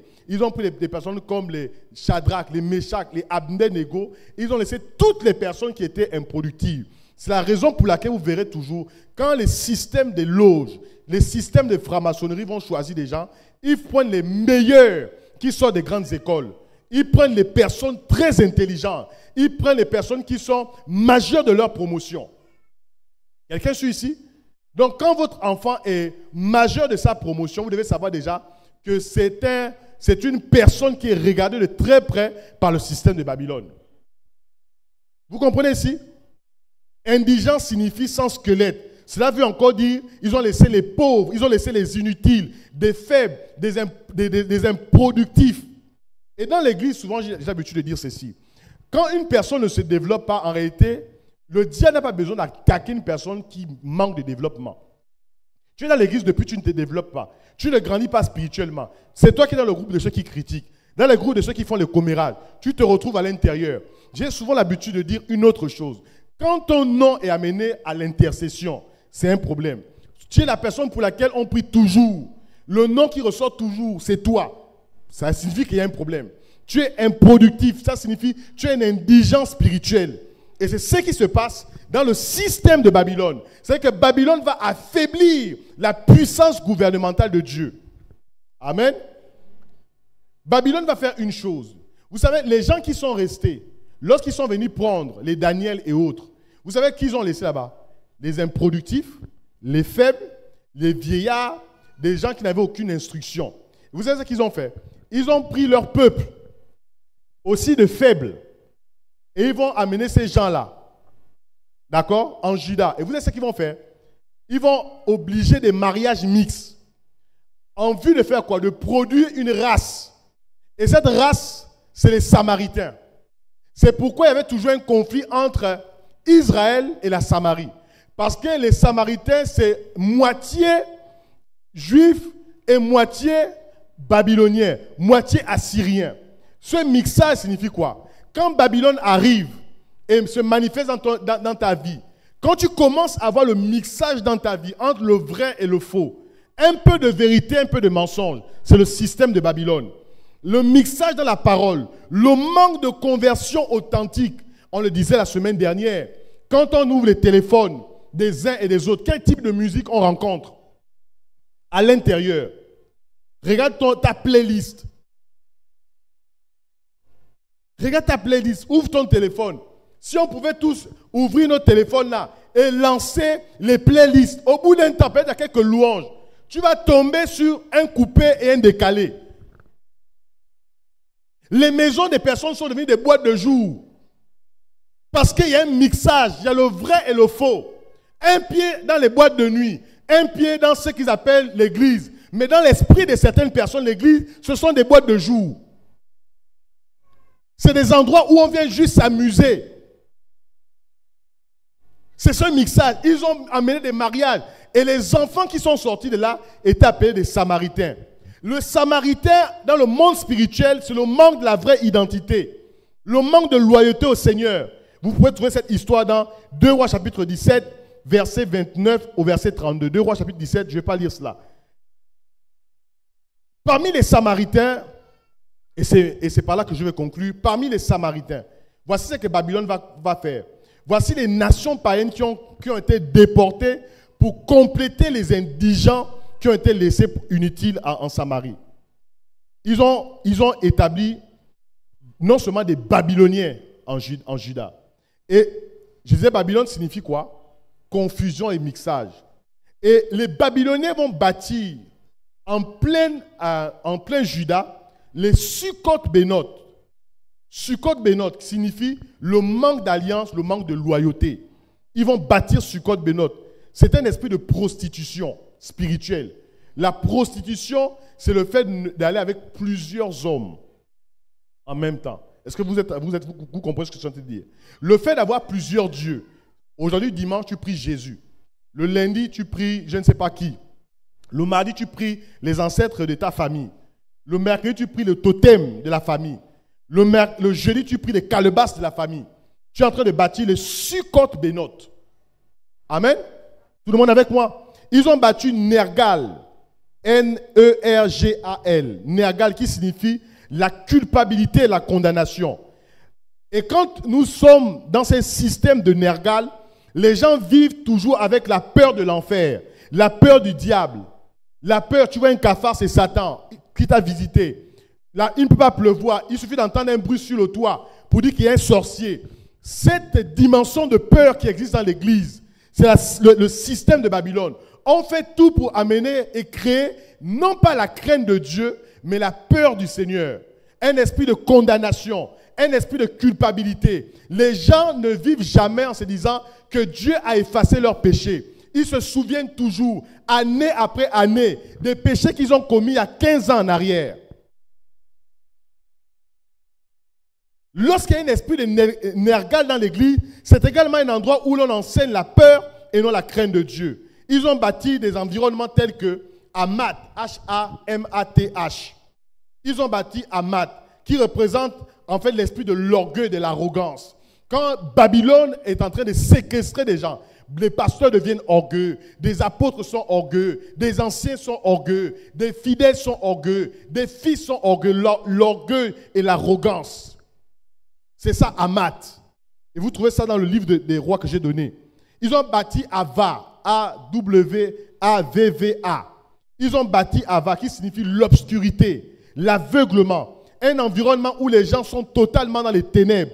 C'est un endroit où les gens n'ont pas envie de bouger avec Dieu. Ils comptent que sur leur aveuglement. Ils n'avancent pas. Ils viennent à l'église pour prier leur Dieu. Et ils repartent chez eux. une vie de dépravation, une vie de débauche. En réalité, c'est toujours le monsieur qui paye ta chambre. Tu ne veux pas sortir de cette vie-là. Tu es contrôlé par un système de Babylone. Je vais encore faire comment? C'est lui qui paye ma chambre. Je vais encore faire comment? Parfois, je dis aux jeunes femmes, mais nous avons beaucoup de jeunes sœurs ici qui sont en Kadash, qui servent Dieu dans la louange et dans l'adoration. Mais il y a des choses que nous pouvons faire de manière noble, jusqu'à ce que Dieu nous donne un travail, vrai ou faux. On peut aller faire le ménage, vous comprenez? C'est noble, jusqu'à ce que tu trouves un emploi. Est-ce que tu as besoin de vendre ton corps? Est-ce que tu as besoin de te compromettre? Est-ce que tu as besoin qu'il paye la chambre? Parce que vous savez que si il paye ta chambre, il demande ton corps. Je ne parle pas qu'il paye ta chambre parce qu'il a une révélation du Seigneur ou de l'ange Gabriel. Il paye ta chambre parce qu'il veut ton corps. Est-ce que quelqu'un est avec moi? Or, c'est le seul qui me comprend. Donc, le Seigneur ne te comprend pas. C'est le seul qui me comprend. Ils ont bâti Sepharvaïm. S-E-P-H-A-R-V-A-I-M. Sepharvaïm, autant pour moi. S-E-P-H-A-R-V-A-I-M. Sepharvaïm. Sepharvaïm représente le fait de ne pas produire aussi. Le fait de ne pas faire émerger des filles. C'est également l'incapacité de former une nouvelle génération. Donc, le système de Babylone est un système de ténèbres. Et beaucoup sont infiltrés par Babylone. Beaucoup sont infectés par Babylone. Babylone viendra détruire le potentiel dans la vie de beaucoup de croyants. Aujourd'hui, même pour toi, être à l'église, dans la maison du Seigneur, c'est fatigant. C'est las en réalité. Tu veux faire autre chose. Parfois, au fond de toi, tu ne veux même pas être là. Tu es là par motif de conscience. Parce qu'il faut cocher peut-être une case pour te dire, tu es dans la maison du Seigneur. Tu as perdu toute envie de servir Dieu. Les gens pensent que servir le Seigneur, à l'époque, ça même de plus en plus ça a disparu. Les gens pensaient que servir Dieu, c'était accrocher des versets bibliques.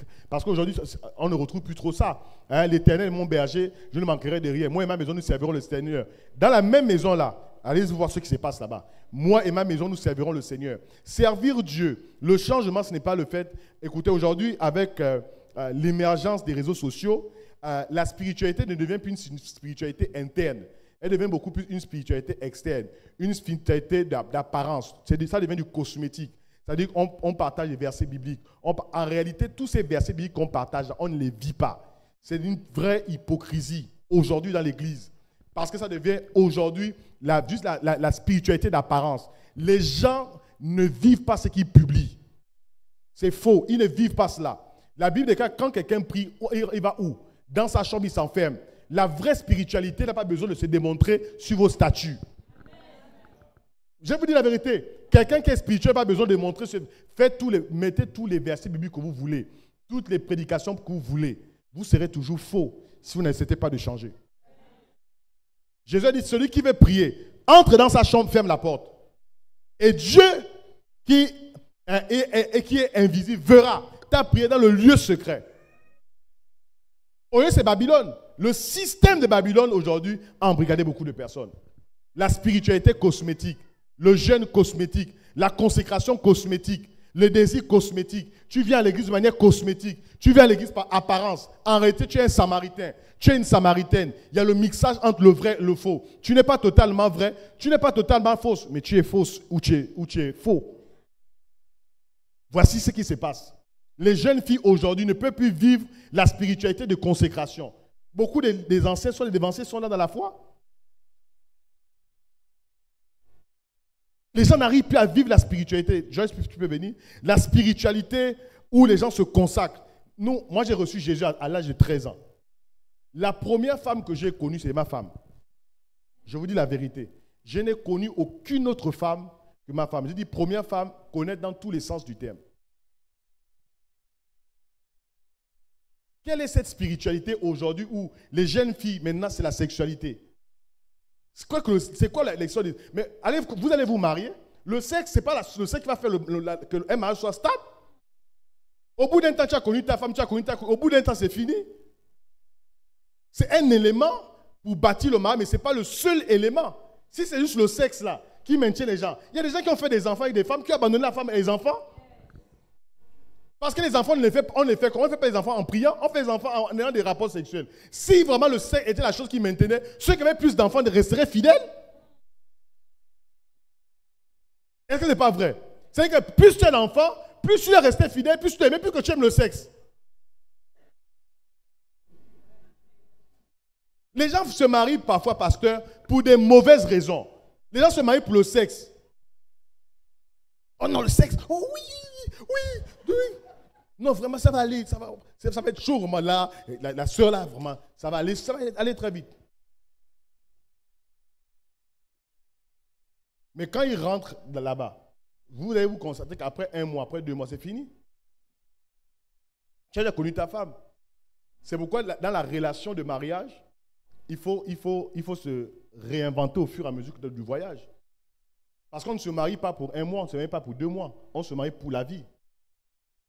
Mais Babylone nous a appris quoi? Babylone nous a appris qu'il existe aujourd'hui divorce par consentement mutuel. Vous savez qu'il y a des gens qui se marient en ayant déjà à l'esprit de divorcer. Quand tu te maries avec déjà à l'esprit que tu vas divorcer, tu divorceras. C'est clair. Parce que toi-même, tu as déjà ouvert la porte pendant que tu rentres dans le mariage. On peut avoir un son de piano?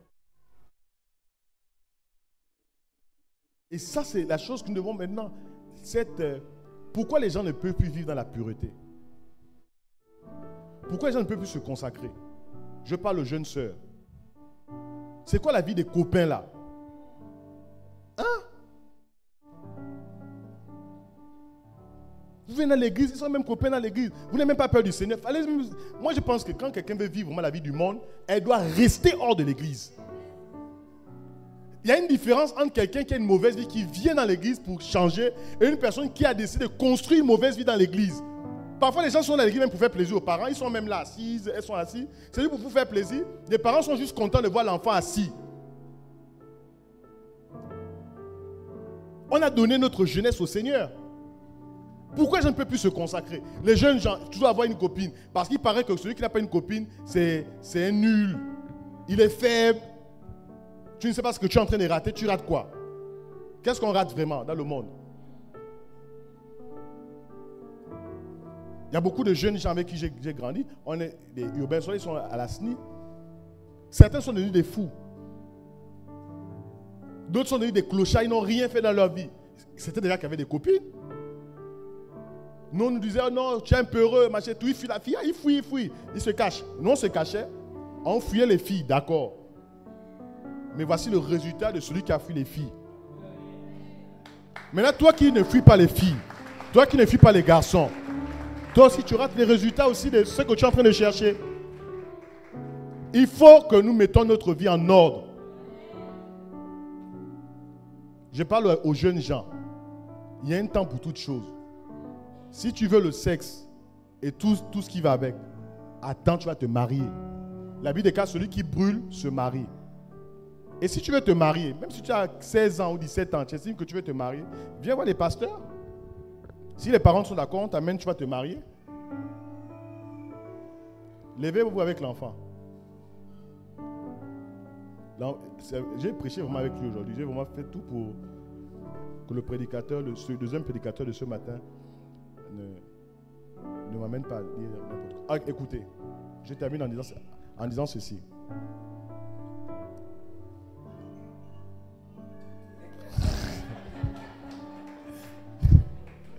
Ok, regardez ici, regardez, on a terminé.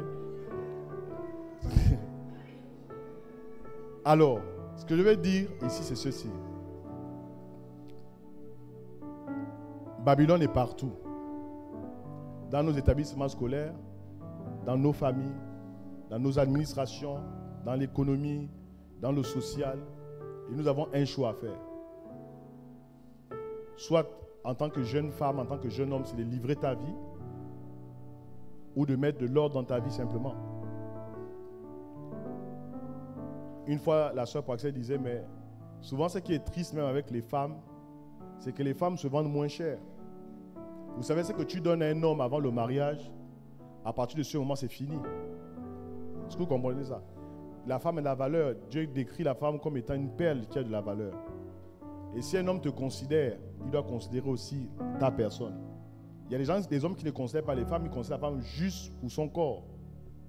Mais un homme qui te considère juste pour le corps, tu dois savoir que de la même manière, S'il fait ça avec toi maintenant, il le fera dans le mariage avec d'autres femmes. Parce que la femme, elle appelle à vieillir.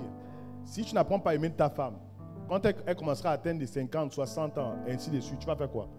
Tu vas les regarder ailleurs. Donc, chers frères, chères sœurs, il est temps de mettre de l'ordre. C'est quoi qu'est-ce que les enfants ont aujourd'hui? Il est temps de mettre de l'ordre. Amen. Nous allons nous tenir debout. Babylone. Tu as le choix. Ce matin, tu as le choix de faire ceci ce matin. Tu as le choix, après ce culte,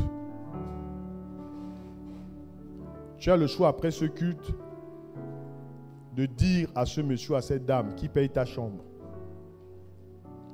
c'est fini.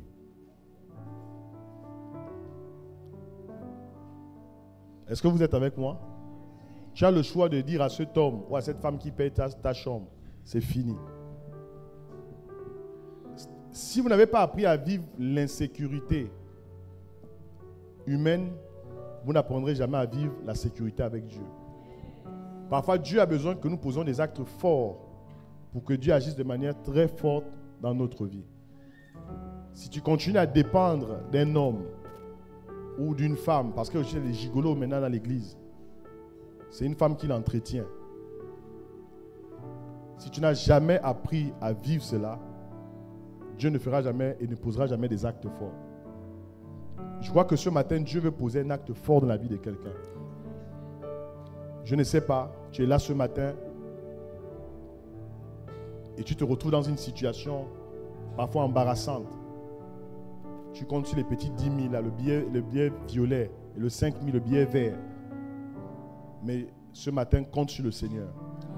Nous allons lever nos mains au ciel, nous allons prier, dire Seigneur, ce matin, nous nous abandonnons totalement à toi parce que nous sommes conscients que Babylone est là. Mais nous voulons que l'Église confronte les systèmes de Babylone. Et l'Église, ce n'est pas un bâtiment, c'est toi, c'est moi. Tu vas commencer à lever la voix pour ta propre vie. Commence à lever la voix pour ta propre vie. Commence à soumettre ta propre vie au Seigneur. Commence à soumettre ta propre vie au Seigneur. Et si tu n'es pas dans une situation particulière, prie pour un frère, prie pour une soeur. Prie pour une soeur, prie pour une soeur, prie pour un frère, dans le nom de Jésus.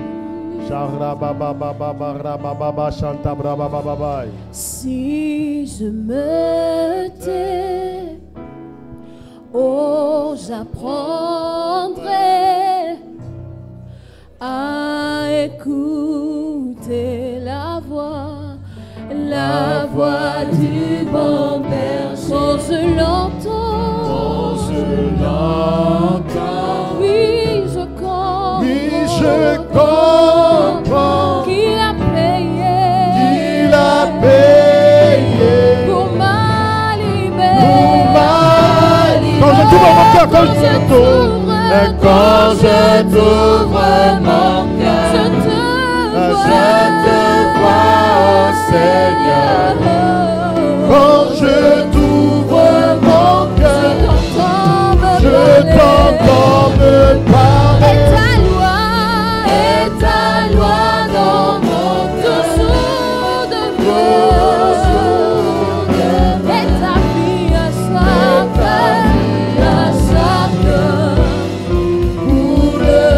pour le cœur.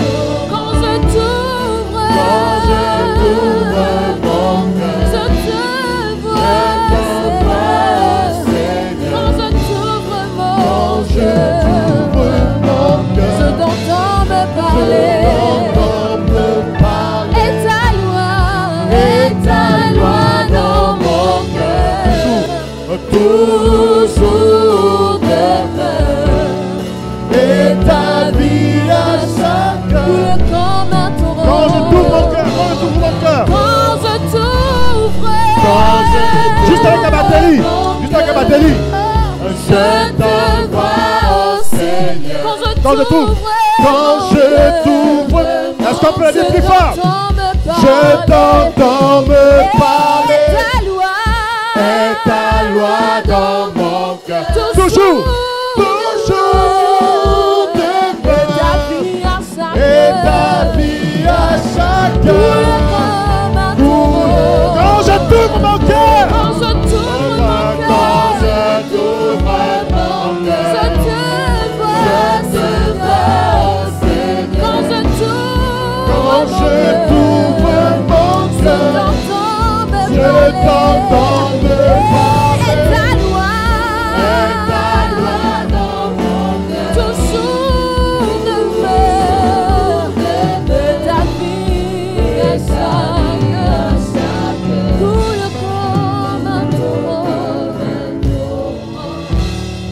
tes mains au ciel, tu répètes après moi ces paroles.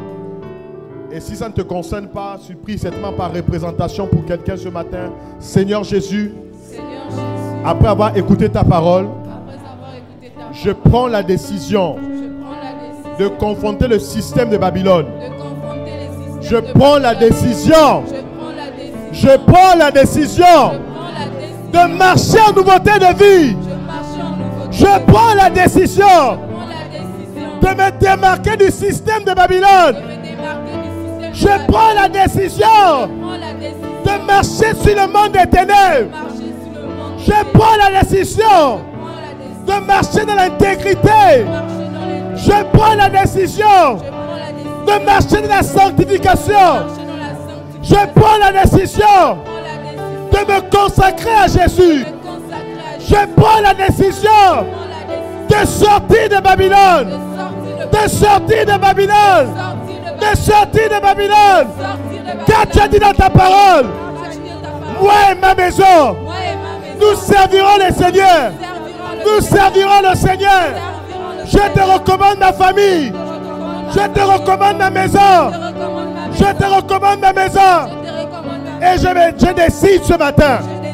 Je décide ce matin d'engager des ruptures, d'engager des séparations avec ce qui est mal.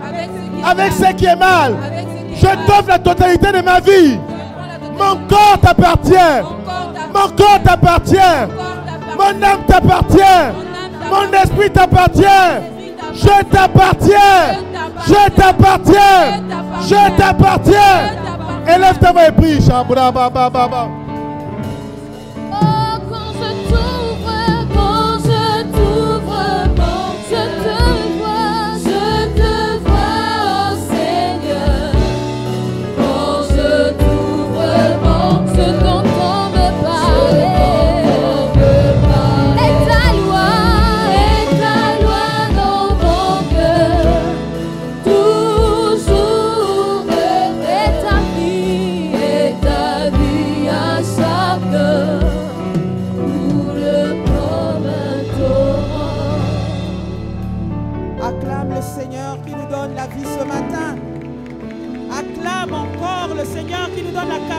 De confronter le système de Babylone.